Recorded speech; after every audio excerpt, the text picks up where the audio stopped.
اللہ کی ذات پر تم کامل یقین رکھو اور اس بات کا یقین رکھو کہ نفع و نقصان جو ہے وہ اللہ ہی کے ہاتھ میں ہے اور اسی کے ہاتھ میں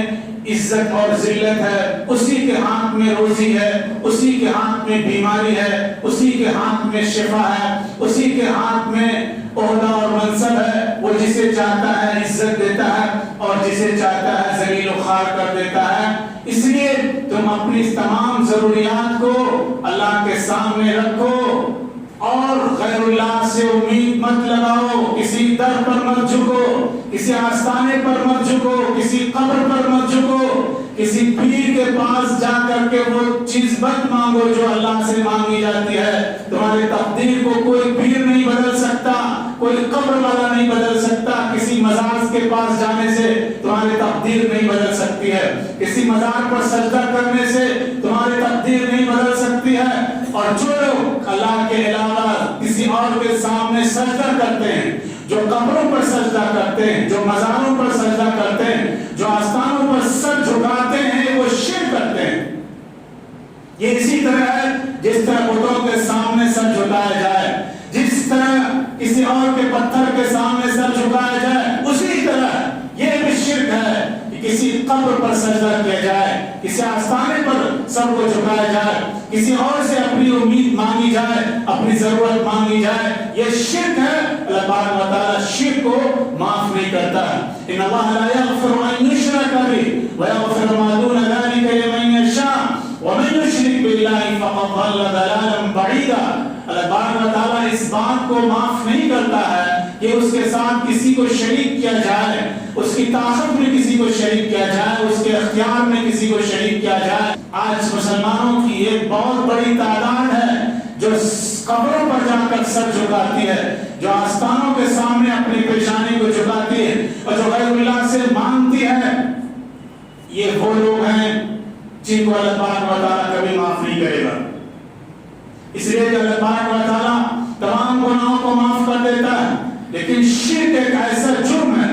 یہ اللہ کی طاقت کو چیلنج کرنے کے برابر ہے، یہ اللہ کی خدا کی خدائی کو چیلنج کرنے کی طرح ہے۔ تو جو اللہ کی طاقت کو چیلنج کرتا ہے، جو خدا کی خدائی کو چیلنج کرتا ہے، تو ظاہر ہے کہ اللہ سے کوئی جیت نہیں سکتا، اللہ سے زیادہ کسی کے پاس طاقت نہیں، اللہ سے زیادہ کسی کے پاس اختیار نہیں، اور اللہ سے زیادہ کسی کے پاس کوئی سورس اور ذریعہ نہیں ہے۔ لہذا جو لوگ شرک کرتے ہیں، اللہ و تعالیٰ سے معافی مانگنی چاہیے، اللہ کے سامنے توبہ کرنی چاہیے، اللہ کے سامنے استغفار کرنا چاہیے اور اپنے گناہوں پر ندامت کے آنسو بہانا چاہیے، اس لیے کہ اس سے زیادہ کوئی جرم نہیں ہو سکتا، اس سے زیادہ کوئی بڑا گناہ نہیں ہو سکتا کہ ہم اللہ کو چھوڑ کر کے کسی غیر اللہ کے سر در پر اپنا سر جھکائیں، اللہ کو چھوڑ کر کسی اور سے اپنی ضرورت مانگے، اللہ کو چھوڑ کر کسی اور کے سامنے جھکیں۔ یہی بنیادی فرق ہے ایمان میں اور کفر میں، یہی بنیادی فرق ہے ایمان میں اور شرک میں۔ تو جو شرک کی سرحدوں میں داخل ہو جاتا ہے، جو شرک کے حدود میں داخل ہو جاتا ہے اور شرک کے کام کرنے لگتا ہے، شرکیہ اعمال کرنے لگتا ہے، وہ ایمان سے خارج ہو جاتا ہے اور ایمان سے نکل جاتا ہے۔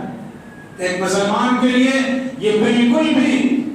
سیف نہیں ہے، ایک مسلمان کے لیے بالکل بھی جائز نہیں ہے کہ وہ اللہ کے سامنے کسی اور کو، اللہ کے علاوہ کسی اور کو سجدہ کرے، اللہ کے علاوہ کسی اور سے لو لگائے، اللہ کے علاوہ کسی اور سے اپنی ضرورت کا سوال کرے کہ اللہ ہی خالق ہے، اللہ ہی ہمارا پالنہار ہے، اللہ ہی پروردگار ہے، اسی کے ہاتھ میں سارے اختیارات ہیں۔ یہ اسلام کا بنیادی عقیدہ ہے، اور جو اس عقیدے کو نہیں مانتا، جو اس عقیدے پر ایمان نہیں رکھتا، اس کا اسلام معتبر نہیں، اس کا ایمان معتبر نہیں، اور اس کا کوئی بھی عمل معتبر نہیں، اس لیے کہ جو شرک کرتا ہے اس کے سارے نیک عمل برباد ہو جاتے ہیں۔ اللہ تبارک و تعالیٰ نے فرمایا لئن اشرکت لَيَحْبَطَنَّ عَمَلُكَ وَلَتَكُونَنَّ مِنَ الْخَاسِرِينَ۔ اور اکرم صلی اللہ علیہ وسلم کو مخاطب کر کے فرمایا گیا کہ محمد اگر آپ بھی شرک کریں گے، اگر آپ بھی اللہ کے ساتھ کسی اور کو شریک کریں گے تو آپ کے سارے اعمال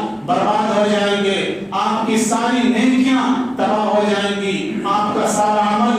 حقارت چلا جائے گا. اس لیے ضرورت اس بات کی ہے کہ اگر ہم سے شرک ہو رہا ہے، کوئی ایسا عمل ہو رہا ہے جو شرک کے دائرے میں آتا ہے، جو اللہ کی خدائی کو، جو خدا کی خدائی کو چیلنج کرنے کی طرح ہے اور اس کی طاقت کو چیلنج کرنے کے برابر ہے، اس سے توبہ کرنا چاہیے، اللہ کے سامنے آنسو بہانا چاہیے، اس کے سامنے استغفار کرنا چاہیے. اللہ تبارک و تعالیٰ بہت زیادہ معاف کرنے والا ہے